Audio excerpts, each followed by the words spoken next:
Hello दोस्तों, मैं अभिषेक शर्मा एक बार फिर से आप सभी का हमारे इस यूट्यूब चैनल एमिनेंस क्लासेस पर स्वागत करता हूं। दोस्तों, जैसा कि हमने लास्ट वीडियोस में अपने GATE previous year question series को शुरू किया है, इस वीडियो में हम जानेंगे प्रोसेस डायनेमिक कंट्रोल में जो 2018 में गेट के पेपर में पूछे गए थे। अराउंड 8 to 9 मार्क्स का क्वेश्चन पेपर हर बार इस सब्जेक्ट से पूछा जाता है। इस सब्जेक्ट में ऐसी बहुत सारी चीजें हैं जो रिपीटेडली कॉन्सेप्ट वाइज आते हैं। तो अगर आप इन कॉन्सेप्ट को अच्छे से पढ़ लेंगे तो आपके आने वाले एग्जाम में पूछे जाने वाले सवाल आप बड़ी आसानी से सॉल्व कर सकते हैं। तो उसी को लेकर हम लोग इसको वीडियो को बनाए हैं। तो चलिए आप इस वीडियो को पूरा देखिए। इस वीडियो में आपको मिलेगा कि आप किस तरीके से ऑफसेट के कॉन्सेप्ट को करेंगे, किस तरीके से आप अपने मॉड्यूलस यानी कि किसी ट्रांसफर फंक्शन में मॉड्यूलस होता है उसको कैलकुलेट कर सकते हैं, डिके रेशियो क्या होता है उसको कैलकुलेट कर सकते हैं, और भी ऐसी छोटी छोटी चीजें हैं जो इस वीडियो के थ्रू आपको जानने को मिलेंगी। तो चलिए बिना देरी किए इस वीडियो को शुरू करते हैं। साथ ही साथ आपको पीछे जो हमने पढ़ा चुके हैं गेट के previous year question series, GATE 2020, 19, 18, 17, उन सभी सब्जेक्ट्स के वीडियोस आपको डिस्क्रिप्शन बॉक्स और आई बटन पर मिल जाएंगे, जहां से जाकर आप उन सभी वीडियोस को देख सकते हैं। साथ ही साथ चैनल के ओवरव्यू पर जाके आपको हर सब्जेक्ट की हर ईयर वाइज प्लेलिस्ट मिल जाएगी। उस प्लेलिस्ट के थ्रू आप जाकर भी आप उन सभी सब्जेक्ट की वीडियोस को देख सकते हैं। तो चलिए इस वीडियो को हम शुरू करते हैं। सबसे पहला सवाल जो पूछा गया था क्वेश्चन नंबर 18 पीडीसी से, इस क्वेश्चन में बोला था a first order process having a transfer function GP 2 by 7s plus 1 is controlled by a proportional controller with a gain of 3.2.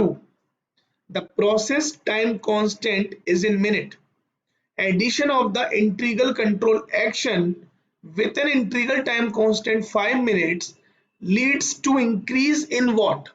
Offset, speed of the response, order of the closed loop system and proportional bend. तो आपको बोला है आपके पास एक system था जिसमें आपके पास एक ट्रांसफर फंक्शन था प्रोसेस का, ओके जीपी, ये आपके पास था। अब इस फंक्शन में आपने क्या किया, एक कंट्रोलर लगाया, प्रोपोर्शनल कंट्रोलर, प्लस आपने क्या किया, एक इंटीग्रल एक्शन और लगा दिया, इंटीग्रल कंट्रोल एक्शन। यानी कि आपने क्या किया, एक इंटीग्रल कंट्रोल एक्शन और लगा दिया, और इंटीग्रल कंट्रोल एक्शन के साथ ही साथ ये एक क्लोज लूप सिस्टम भी बन जाता है। तो ये तो हुआ कंट्रोलर और ये हुआ प्रोसेस। अब आप इसमें से बताइए कि क्या बढ़ जाएगा, ये वो पूछ रहे हैं। ऑफसेट बढ़ जाएगा, स्पीड ऑफ द रिस्पॉन्स बढ़ जाएगी, या ऑर्डर ऑफ द सिस्टम बढ़ जाएगा, या प्रोपोर्शनल बैंड। तो ठीक है, आप पहले कंट्रोल का ट्रांसफर फंक्शन लिख लीजिए। वो क्या हो जाएगा, के सी 1 plus 1 upon tau I S.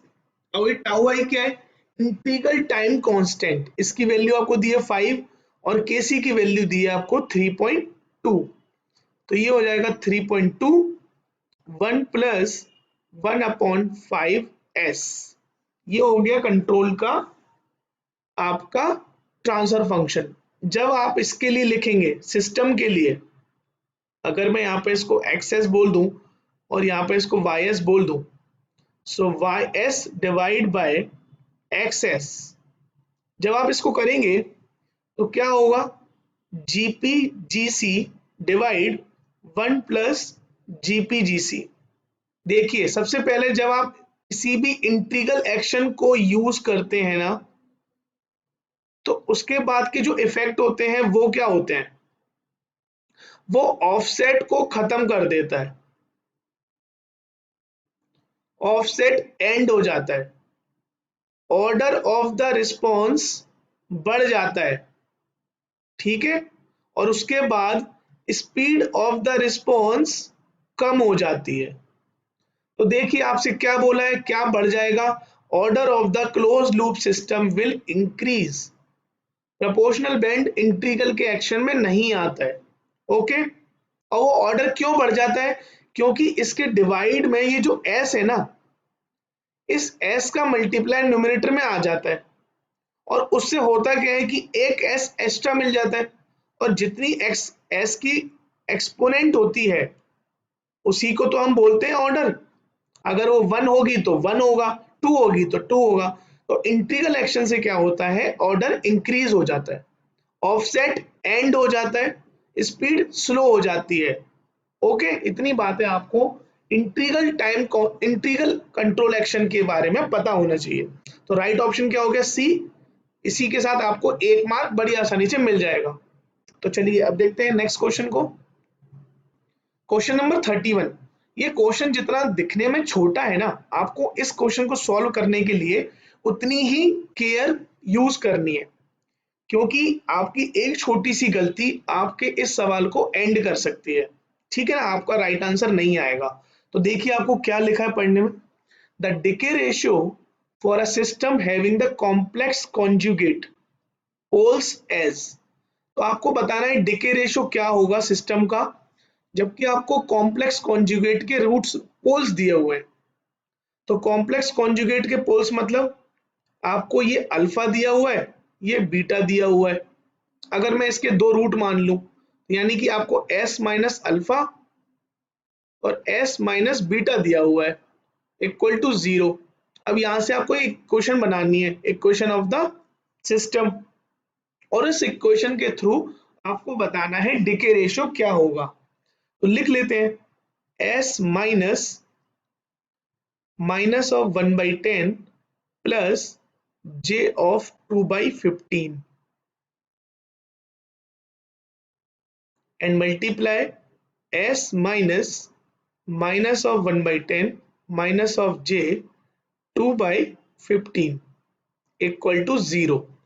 जब आप इन दोनों इक्वेशंस को मल्टीप्लाई करेंगे एंड कुछ टर्म इसमें कैंसिल आउट भी हो जाएंगे, तो आपकी जो फाइनली इक्वेशन होगी वो किस तरीके से बनकर आएगी, S square plus 2s/10 plus 25/900 equal to 0।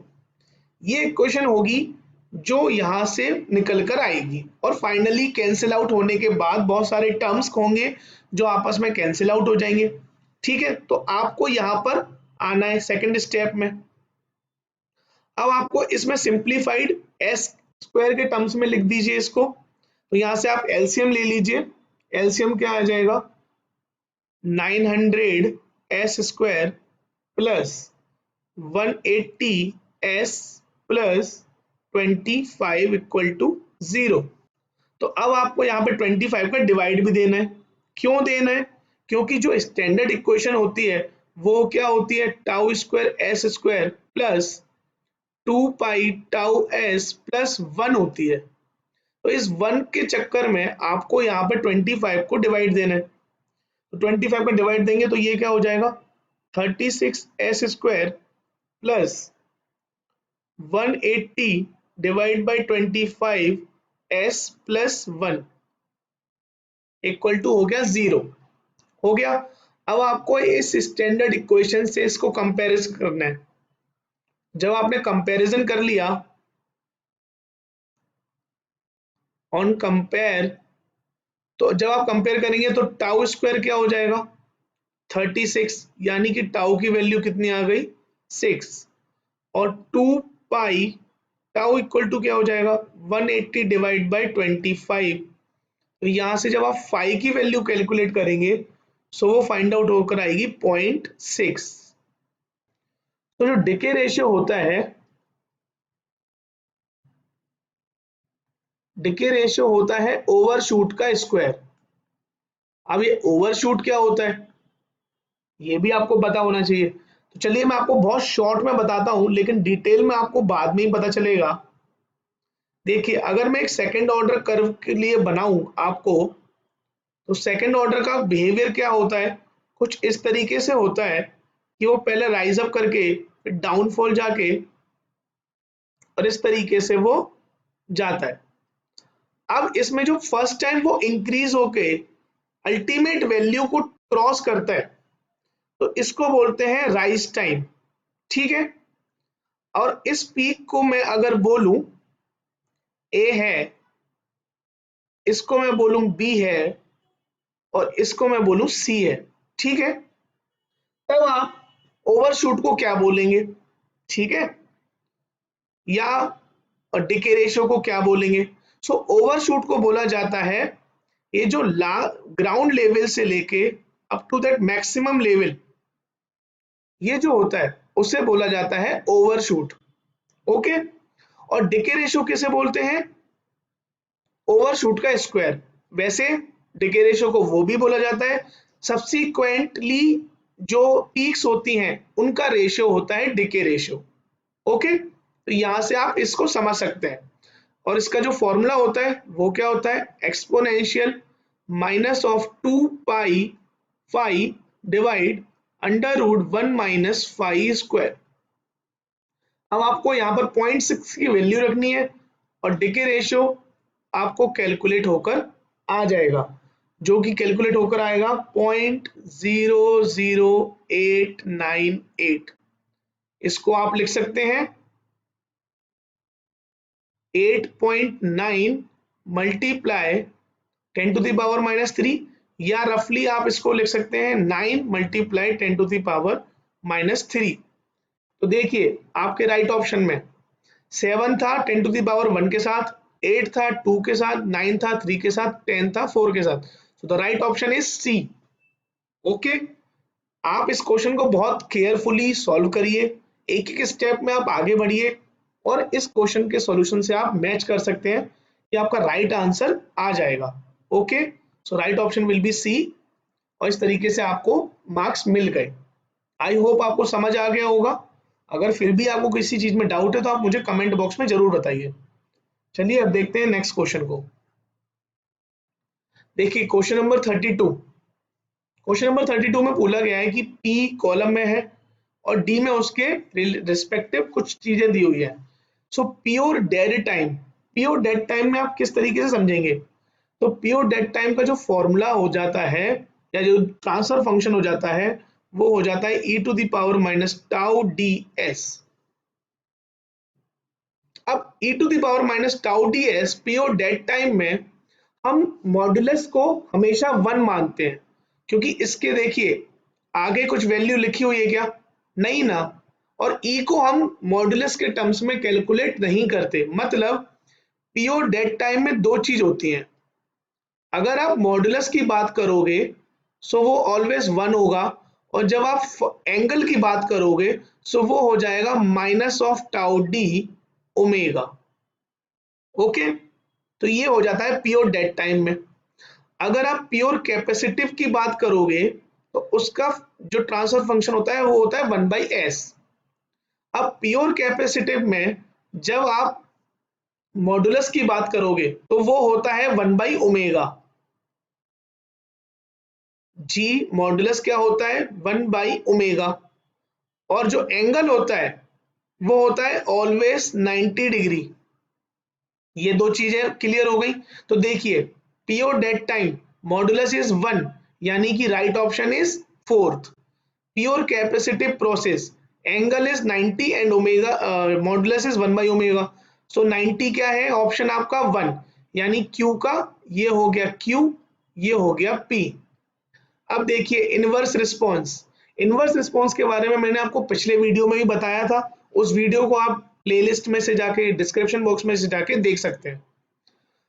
तो इनवर्स रिस्पॉन्स आप किस तरीके से बोलेंगे, जब फंक्शन में पॉजिटिव 0 होगा, तो जब आप सेकंड ऑप्शन को कैलकुलेट करेंगे तो यहां पर होगा क्या, एक आपको पॉजिटिव 0 मिलेगा, पॉजिटिव 0। और ये 0 क्या होता है, जो कि न्यूमरेटर में पाया जाता है, पोल क्या होता है जो डिनोमिनेटर में पाया जाता है। First order process with a unit gain. So first order process क्या होती है भैया, GS इक्वल टू होता है KP अपॉन τS प्लस 1, ये होता है। अगर मैं फर्स्ट ऑर्डर के एम्पलीट्यूड रेशो की बात करूं तो वो क्या हो जाता है KP अपॉन √τ² ω² प्लस 1, ये होता है। And it is always less than 1 and greater than 0, यही होता है। यानी कि the right option of S is what 3। तो मैच कर लीजिए, P का 4, Q of 1, R of 2 and S is 3। The right option will B D। Okay, अगर आपको फिर भी किसी चीज में डाउट है तो मुझे आप कमेंट बॉक्स में जरूर बताइए, मैं उसको दूर करने की पूरी कोशिश करूंगा। चलिए अब देखते हैं नेक्स्ट क्वेश्चन को। नेक्स्ट क्वेश्चन था क्वेश्चन नंबर 44 और बहुत सिंपल क्वेश्चन पूछा था, ये बहुत ज्यादा simple. Consider the following transfer function gs equal to 3 by 5s plus 1 का whole square where the natural period of oscillation is in minute, the amplitude ratio at the frequency of 0.5। आपको directly amplitude ratio पूछा है और आपका answer आ गया। सो आप जब amplitude ratio लिखते हैं यानी कि आपको मॉडुलस निकालना है, और मॉडुलस के लिए क्या करेंगे आप 3 बाय अंडर रूट ऑफ 5 का square, s is replace by omega plus 1 to the square, क्योंकि स्क्वायर हो गया बाहर से। तो देखिए आपको क्या करना है, ओमेगा की वैल्यू कितनी रखनी है 0.5। सो स्क्वायर से अंडर रूट हटा सकते हैं, 25 मल्टीप्लाई 0.5 स्क्वायर प्लस 1, और यहां से जब आप इसको कैलकुलेट करेंगे so mod g will be what 0.414, और जो आपका राइट ऑप्शन था वो था 0.40 से 0.42। सो आपका राइट आंसर आ गया मिडिल ऑफ द रेंज, और आपका आंसर भी एक लाइन में आ गया। कैन यू इमेजिन कि इतना सिंपल सवाल 2 मार्क्स में पूछा जा सकता है। आपको डायरेक्टली मॉडुलस फाइंड आउट करना था और आपका आंसर आ गया। चलिए बिना देरी किए हम लास्ट क्वेश्चन को देखते हैं। देखिए क्वेश्चन नंबर 45 जो था पीडीसी सब्जेक्ट से, for a close loop system consider the following transfer function, GP is process, GC is controller, GM is measuring device and the final control element is GF. ये आपको respective transfer functions की value दी हुई है। The offset in a close loop response due to unit step change introduce in a set point. अब आपको दिया हुआ है एक सिस्टम, उसमें बोला है आपको क्लोज लूप सिस्टम है, आपको अलग अलग ट्रांसफर फंक्शन दे दिए, उसके बाद आपको बोला है ऑफसेट बताने के लिए। तो देखिए सबसे पहले यहाँ पे हम आप एक को ब्लॉक डायग्राम से बताते हैं। सो ब्लॉक डायग्राम से आप ये समझिए कि किसकी वैल्यू क्या होती है। ओके,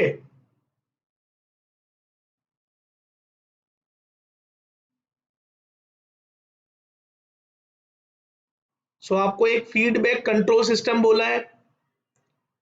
फीडबैक कंट्रोल सिस्टम में आपको यहां पर हो गया आर, ये हो गया सी।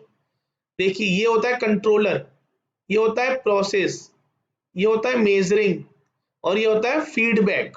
ओके, अब आपको सी बाई आर का ट्रांसफर फंक्शन निकालना है, जो कि क्या होगा GC GP GM divide 1 plus GP GC GM and GF.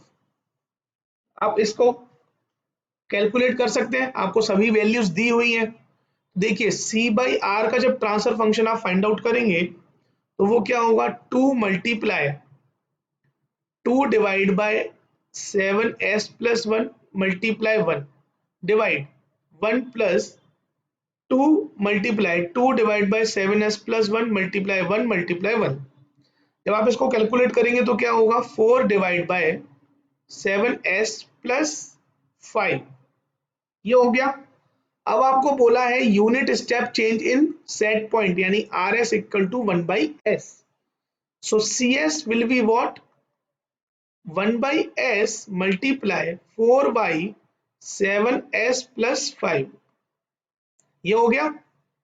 तो ऑफसेट क्या होता है, जब आप बात करते हैं ऑफसेट की, तो ऑफसेट का मतलब क्या होता है कि वो वैल्यू जो एट द स्टडी स्टेट कि आपके सिस्टम की वैल्यू कितनी डेविएट कर रही है आपके सेट पॉइंट से। ठीक है, तो ऑफसेट का फॉर्मूला होता है R infinite minus C infinite, यानी आपके आउटपुट की वैल्यू आपके इनपुट की वैल्यू से, जो आपका सेट पॉइंट है, सेट पॉइंट की वैल्यू से कितना डेविएट कर रही है एट स्टडी स्टेट, उसे बोला जाता है ऑफसेट। तो चलिए अब आपको आर इनफाइनाइट की वैल्यू फाइंड आउट करनी है। आर इनफाइनाइट की वैल्यू फाइंड आउट करने के लिए क्या करेंगे आप, लिमिट, मैंने आपको बताया था कि यहां पर आप फाइनल वैल्यू थ्योरम को यूज करेंगे। फाइनल वैल्यू थ्योरम आपको क्या देगी, आपको आर इनफाइनाइट की वैल्यू देगी, यानी T tends to infinite R of T, यहां पे आप लिखेंगे S tend to zero S of R S. देखिए यहां पे जब आप लिखेंगे limit S tend to infinite, S tend to zero S of 1/s, S से S cancel out, so R infinite की वैल्यू कितनी हो गई, 1। सिमिलरली आप सी इनफाइनाइट की वैल्यू भी कैलकुलेट करेंगे, so T tends to infinite c of t equal to limit s tend to 0 s of cs, so limit s tend to 0 s multiply 4 by s 7s plus 5, s से s cancel out and 0 is put here, so the value of c infinite is 0.8। अब आपको क्या करना है, offset का रखना है formula, तो वो हो गया 1 माइनस 0.8, यानी कि फाइनल आंसर विल बी 0.2, और आपका फाइनल आंसर आ गया और इस तरीके से आपको राइट मार्क्स भी मिल गए। आपको फिल करना है 0.2 और 0.2 what ever do you want. Hardly आपको इस क्वेश्चन को सॉल्व करने के लिए 1.5 मिनट, 1.5 मिनट और 2 मिनट लगेंगे। ओके, आई होप आपको ये सवाल समझ आ गया होगा। थैंक यू सो मच दोस्तों, आपने इस वीडियो को पूरा देखा और आपका इतना सपोर्ट हमारे चैनल को मिल रहा है, उसके लिए भी आप सभी को हमारी तरफ से बहुत बहुत शुक्रिया। इसी तरीके से आप अपना सपोर्ट हमको देते रहिए ताकि हम आपके लिए अच्छे से अच्छे वीडियोस बनाते रहें आने वाले टाइम में, और आप अपनी प्रिपरेशन इसी तरीके से अच्छी करते रहें। थैंक यू सो मच दोस्तों। अगर अभी तक आपने इस चैनल को सब्सक्राइब नहीं किया है तो प्लीज आप इस चैनल को सब्सक्राइब और बेल आइकन को हिट भी कर दीजिए। साथ ही साथ इस चैनल की वीडियोस को आप अपने दोस्तों के साथ और अपने सर्कल में ज्यादा से ज्यादा शेयर करिए। Okay, thank you so much दोस्तों, मिलते हैं अगले वीडियो में। तब तक के लिए आप अपनी तैयारी को अच्छे से करते रहिए।